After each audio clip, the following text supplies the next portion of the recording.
and how much is the gap when the ankle is in equinus. Okay, so the gap is if the tendon comes together close, less than 1 centimeter, we can check because if it's a big gap, we might have to do surgery. And also whereabouts is the damage. Usually it's a few centimeters from the insertion, so kind of mid substance of the Achilles tendon. If it's a if the tendinomuscular, it's difficult to repair, so we treat conservatively. So it depends on whereabouts is it also. The treatment is non-operative. What we do is we put them in equinus. Why do you put them in equinus? In plaster. Shortening the tendon. Eccentric. You got rupture of the Achilles tendon and there is a gap there. Eccentric mode. We want the tendon to heal. We want the gap to be smaller. So put them in equinus so that gap between the two ends of the tendon comes close together. Okay? So put them in equinus and we plaster them. There are some orthotics, boot with wedges that we put there, and we can change that, or plaster. So the first 3 weeks we put them in full equinus, 2 to 3 weeks, and then the second 3 weeks we put them, we decrease that equinus, or after 2 weeks we put them in a less equinus, close to neutral, kind of halfway between equinus and neutral. And the third 3 weeks we put them in a neutral position. Okay? And that majority will heal. Okay? There is a re-rupture rate, it's about 10 to 15% with the conservative treatment. Surgical treatment, there is a 10 to 15% risk of complication, but the re-rupture rate is less, about 5%. Okay? The other method is to treat surgically, so we suture the two ends, and we put them also in plaster for about 6 weeks. Okay? So that's the gap that you feel here, a gap. And that's the Simondon-Thompson test. And if you do MRI scan, that's the damage here. The tendon is ruptured there.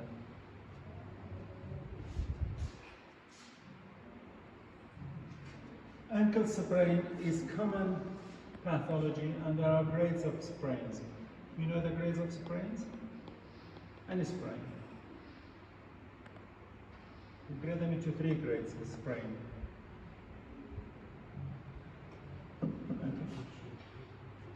Huh? Sorry, be just sprain or partially or completely? Huh? Either just sprain or partially or completely?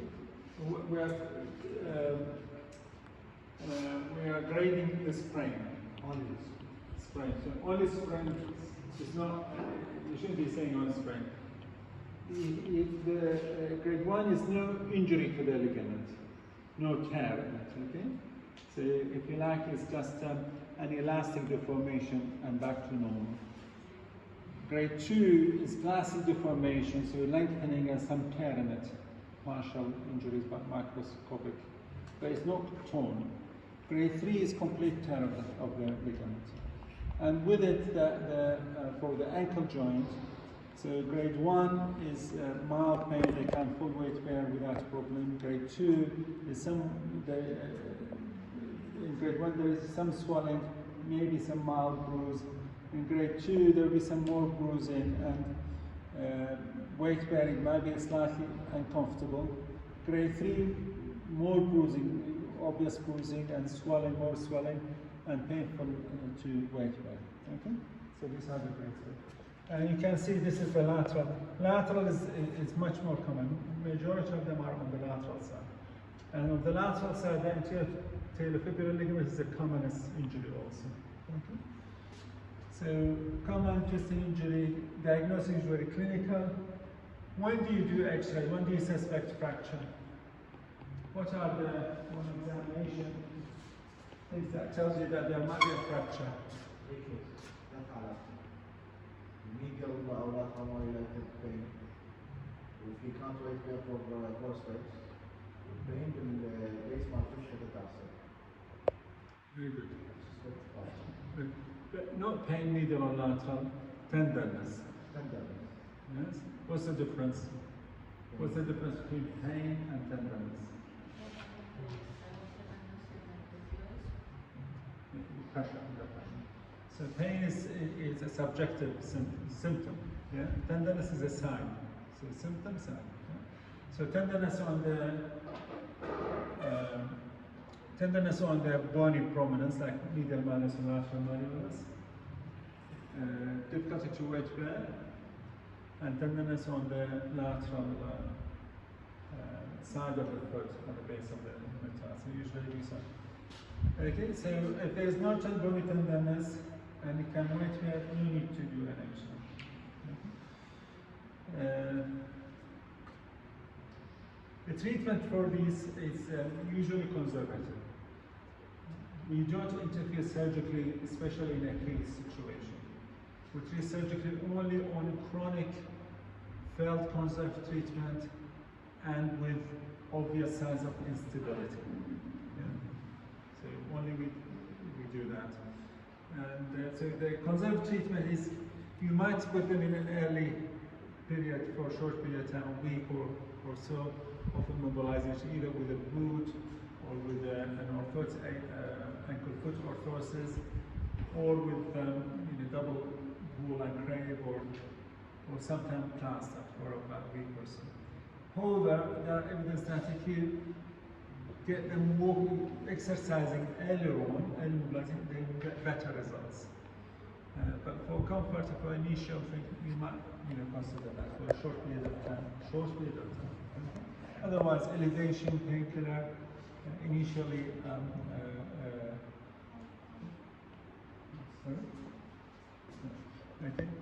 cold compression for to decrease the swelling, and these are the things that you need to. The early mobilization, and you need to strengthen the muscles. So for these, the rehabilitation program for these patients usually is what we do, what we ask the physiotherapists to do, is that first is that they regain the range of movement and confidence in walking, strengthen their muscles, and then proprioception exercises. Very important, because there is an injury to the ligament, and you want, because the stability of the joint is function of what? How do you have stability? What are the factors that affect stability of a joint? Bony architect of the joint, the ligament and the muscle. Okay, so in other words, you divide them into two groups, static and dynamic. Yes? The static are the ligaments, the bony structure, and the capsule. And the dynamic stabilizer are the muscles. Yes? And the muscles will work in coordination and stabilize the joint when they work together and when there is good proprioception stimuli. Okay? So that's why proprioception exercise is important. How do we proprioception exercise for an ankle joint? We ask them to stand on a wobbly, unstable surface, and they will train themselves to control that ankle joint. So the muscles will be trained to work together to stabilize that. So if something happens suddenly, they are ready for it. Okay, so that's good. And that's we do as the last part of the rehabilitation. And if you follow that part of it, most of them, they will settle down, they'll be happy. Because you need that muscle to compensate and to protect that joint and that ligament to heal back to normal. Okay? And the surgical treatment that we do, sometimes people do either a reconstruction or a repair. In a chronic setting, repair is not possible, so usually it's reconstruction of that ligament. And there are different techniques that you don't need to know that.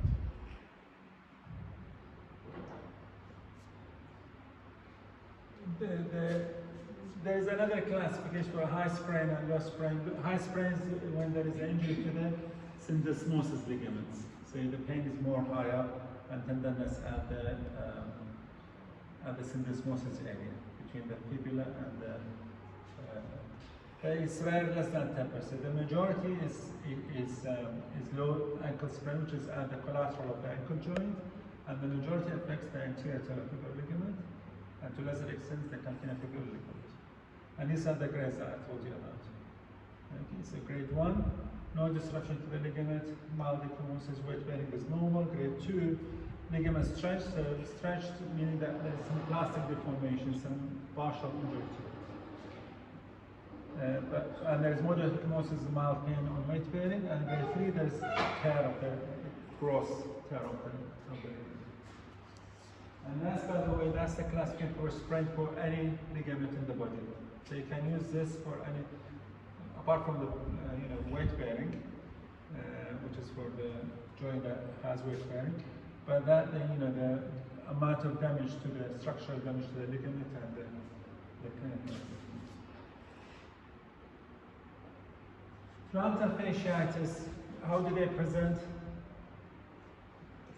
Plantar fasciitis, how do they present? How do they present? Plantar fasciitis.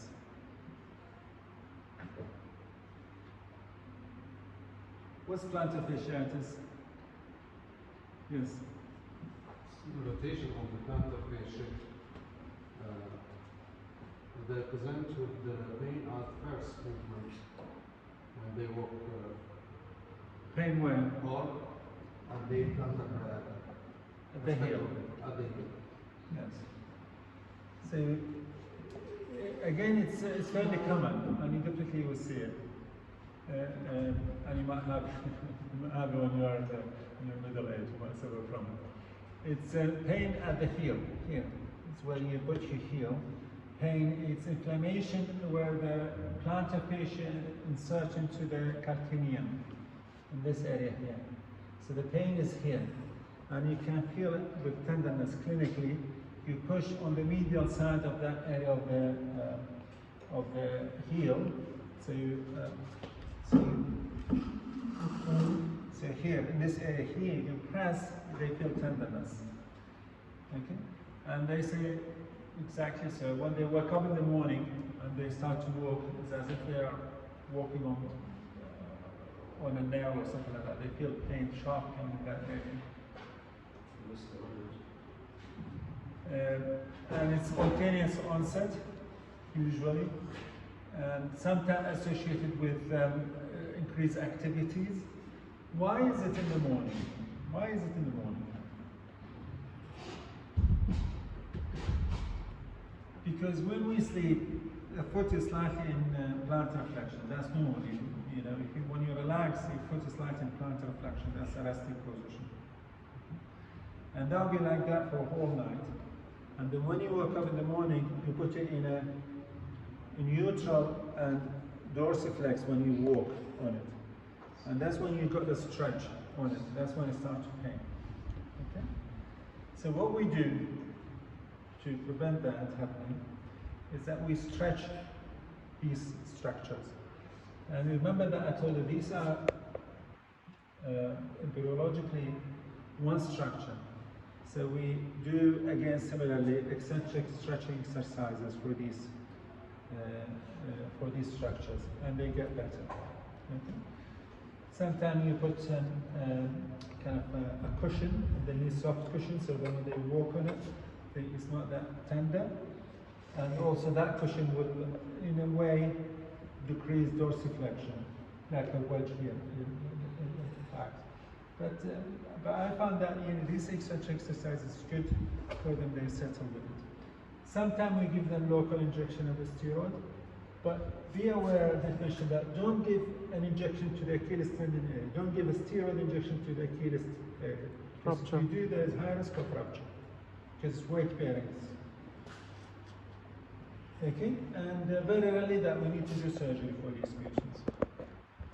Okay, so inflammation of the plantar fascia, aponeurosis at the origin of the calcaneum. Diagnosis is usually clinical, and the treatment is conservative, stretching, orthotic, eccentric training that we talked about, and non-steroidal, and shockwave treatment also helpful. There is evidence of it.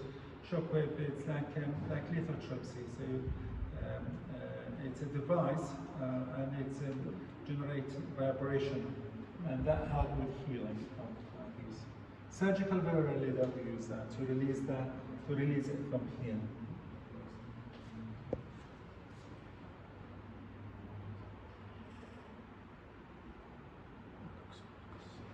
Hallux valgus.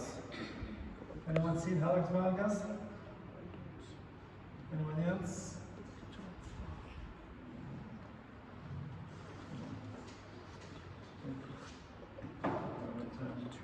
So, yes, what's hallux valgus? Valgus division of the big toe over the second toe. Okay, toward the second toe, not necessarily over. Sometimes you have overriding there. And there is another element of it, which is pronation. It pronates as well as it does go into valgus deformity. So you can see here that it's going that way, and should be going that way. Okay, and here as well, you've got that prominence on the medial side, and you've got a slight pronation in it. Okay, because we said that the supination is this, pronation is that. So the toe is going into that position, and that's the prominence. Okay, and how do they present? How do they present to you? How do they present? What do you think? Pain. Most patients, they will come because of, so they have pain. Why do they have pain? Why do you think they have pain? So at the tip of the metatarsophalangeal joint? At the tip of the metatarsophalangeal joint. Here you mean? Right. Why? Because it's more prominent. And if you wear a shoe, leather will push on it, there will be friction, pressure. So pressure area. Pressure area causes a pain. Sometimes you get callosity, thickening of the skin. So whenever there is deformity and pressure area, if it's in the toe or anywhere else, and you put something on top of it, like shoe, you get that. And if you have tight shoes, you get that. Okay. So now we know why they do have pain. Okay. So one of the options to treat them is that to wear wide shoes, wide 4-foot box shoe, so they decrease that pressure on it. This is mild deformity. Some of them more severe deformity. So it's complex picture valgus deformity, medial picture pain, as we mentioned. Why is that? And difficult tissue wear. Ladies, they don't like the look of it, and sometimes they ask for surgical cosmesis. We tend to not to do that because the surgery can cause us problem. So we tend to avoid that if possible. And we do actually measure angles. Okay, so you have some angles in relation to the metatarsal and the hallux that you need to know. And that's when we say that this is valgus, hallux valgus or not, and it is severe or mild hallux valgus, and what surgery that we do. Okay? So diagnosis, symptom, and examination, and the images that we do X-ray. So there is the hallux valgus angle, which is this angle here. So that's the metatarsal, and that's the first, and the angle between them is the hallux valgus. That's 29 degrees. Okay? The maximum normal is 15, so it should be less than 15. Okay? And you have the intermetatarsal angle, which is this angle here. Intermetatarsal angle. And that angle normally is less than 90 degrees. Okay? And you have the distal metatarsal articular angle, which is this. This is the articular surface, and in relation to that. Okay, so we put another line here, and the angle between them, between that. So you draw a line on the edges of the articular surface and perpendicular line to the axis of the metatarsal. And that angle is the distal metatarsal articular angle, and should be less than 10 degrees. So these are the angles that we measure. But the two most important are these two for you. the hallux valgus angle and the intermetatarsal angle. Okay?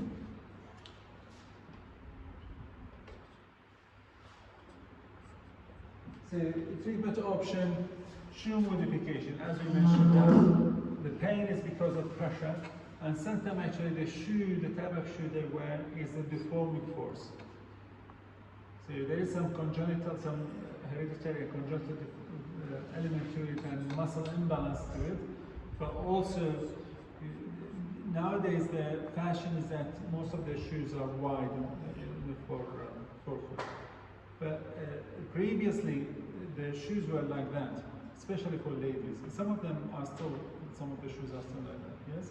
So the forefoot box of it is very narrow and it's pointed like that. And that squeezes the toes too much and causes the problem. But the fashion now is a wide forefoot box of the shoe. Shoe modification and spacers, so you put between the second toe and the big toe to push it slightly to the outside. So that these are the, and then painkiller at this level. If that failed and the patient is symptomatic with pain, then surgery is indicated. And there are two types of surgery. It's usually bony procedure. Soft tissue procedure very rarely we do because that means that the deformity is very mild. And very mild deformity you shouldn't be operating. But there is just a capsule, you pull it and you release, and you pull it and tighten it on the medial side to correct that. But usually it's bony procedure. And there are distal osteotomy and proximal osteotomy. Okay, so the distal osteotomy is for relatively mild to moderate severity. So the hallux valgus angle is between 25 and 40. What's the normal hallux valgus angle we said just a few minutes ago? Less than 50. Huh? Less than 50. Less than 50 degrees, well done. And the intermetatarsal angle was the normal? Should be? We just mentioned it. Less than 9. So hallux intermetatarsal less than 9, hallux valgus angle less than 40, the normal. If it is, we do distal osteotomy if it is not more than 13, and hallux valgus angle is between 25 and 40 degrees. Okay. So the type of osteotomy, chevron and Mitchell osteotomy here, and the scarf here.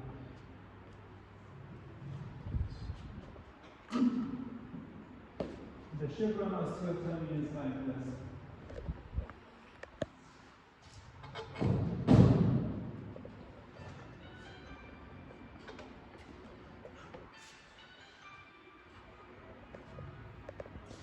So you have the tarsal like that. The chevron osteotomy is like that. Okay, so we cut it like that and we push it that way and we remove the bone. So that will correct it. And we put a K-wire in the center here of the osteotomy toward the head of the fifth metatarsal, or the direction of the displacement. So we displace that into the medial cell to decrease that. Okay. The Mitchell, if we look from the top of the bone, we do that kind of osteotomy. Okay? And we remove this bone here, and we shift that to here and be like that.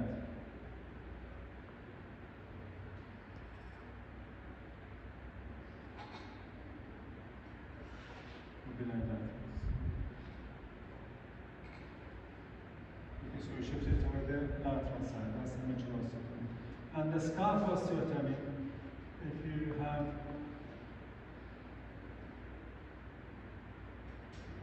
the bone like that, so what we do this kind of osteotomy.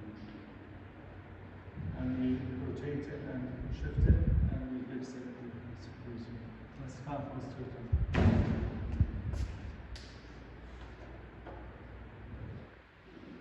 You can see inside the osteotomies that we do for them. And that's a treatment for the hallux valgus. Any questions? Hallux rigidus is usually, it's osteophytic changes. This is very severe. Normally you don't see that severe. Okay? And it's pain and stiffness. It's osteoarthritis, pain and stiffness. And next day you see osteoarthritic changes. Not as severe, this is very severe, but you can see mild. And in grade 1 actually, there's only stiffness. X-ray looks more or less normal. But stiffness and pain and movement. Hallux rigidus. Okay? Osteoarthritis of the first metatarsophalangeal joint. Not first metatarsal joint, first metatarsophalangeal joint. Because there is no first metatarsal joint. And they present with pain and stiffness. And it's the pathology of osteoarthritis. That's all what you need to know for, in principle. And what do you do for them? It's, the diagnosis is clinical usually, and you do X-ray to see the changes, the osteoarthritic changes. You see osteophytes. And treatment initially, as like any osteoarthritic changes, you can start with conservative treatment. What conservative treatment can you do for osteoarthritis? What conservative treatment you do for osteoarthritis at early stages?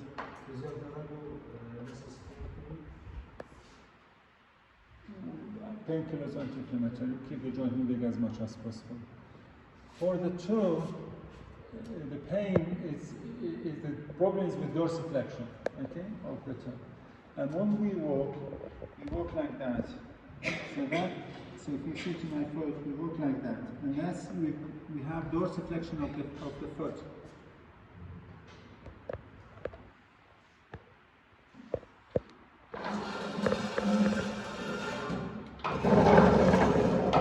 So when we walk like this, and that's dorsiflexion of the foot, okay? And that in this patient is painful. So what can we do to avoid that when we walk?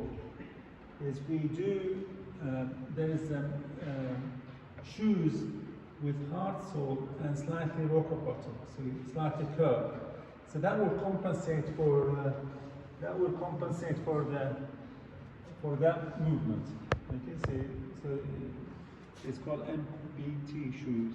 And some of the trainer, the football,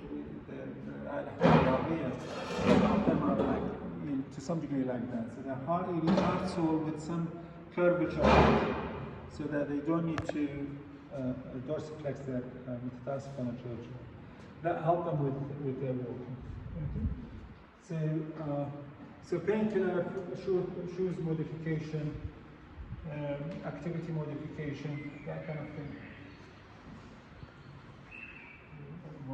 So that's surgical is chilectomy. Chilectomy is excision of osteophytes, usually from the dorsal side of the incisor.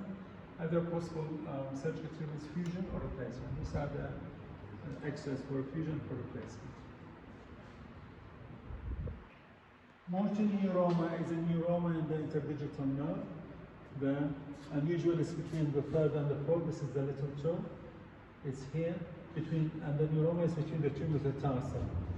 And the Mulder sign, it says you squeeze, so you have the metatarsal, you squeeze the heads of the metatarsal like that, you feel a click and the patient is in pain. That's positive for a neuroma. Okay? And you can locally feel it sometime if it's large, or you have tenderness, local tenderness, when you press from the sole of the foot on that area. And the patient can have numbness in here, in the open space and interdigital space. So these are the signs and symptoms of, this is the transverse ligament between the two metatarsal. If you look from the top and underneath it, so more on the sole side of it. This is important anatomical fact, because if we approach it from the dorsal side, we have to excise that to see it. If you go from the plantar side, then that's fine. You can see. So these are plantar foot pain, paresthesia, and tenderness and positive Mulder's sign that we click, that you squeeze on the head of the metatarsal. Okay.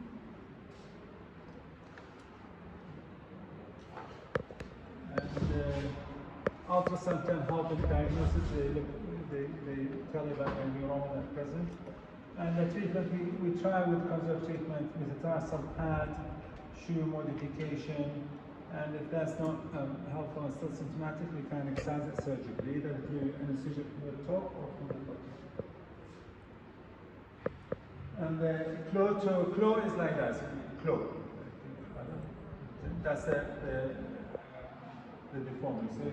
So With the claw, there will be flexion at the metatarsophalangeal joint and flexion in the other joints, in the interphalangeal joints. Okay, that's claw. Okay, like that. And that's usually due to muscle tightness, interosseous muscle tightness, or sometimes due to compartment syndrome, and sometimes it's due to shoe wear and other pathologies. And the way they present is a deformity, but they got callosity. See these callosities? That's because of the pressure from the shoe wear. Again, what we do with them is shoe modification if possible.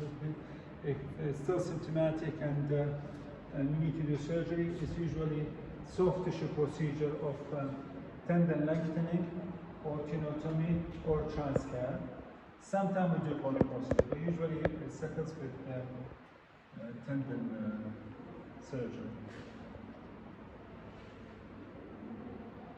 And the hammer toe is like that. So you've got extension of the distal interphalangeal joint, flexion of the proximal interphalangeal joint, and extension into the metatarsophalangeal joint. So like this. That's like that. So it's like a hammer. Okay. And the mallet in the toes as well as in the hand is the distal interphalangeal joint in the flexion. That's the mallet deformity. And that's hammer toe. And again, usually due to muscle tightness and imbalance. Diagnosis, clinical, and treatment, similar principles. So try to preserve treatment through modification, painkillers, anti-inflammatory medication.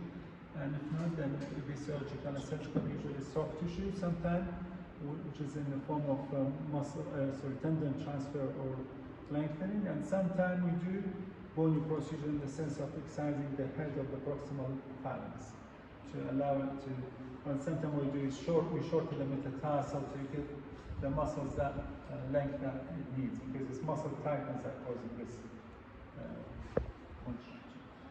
And that's, I think, conclude. Any questions?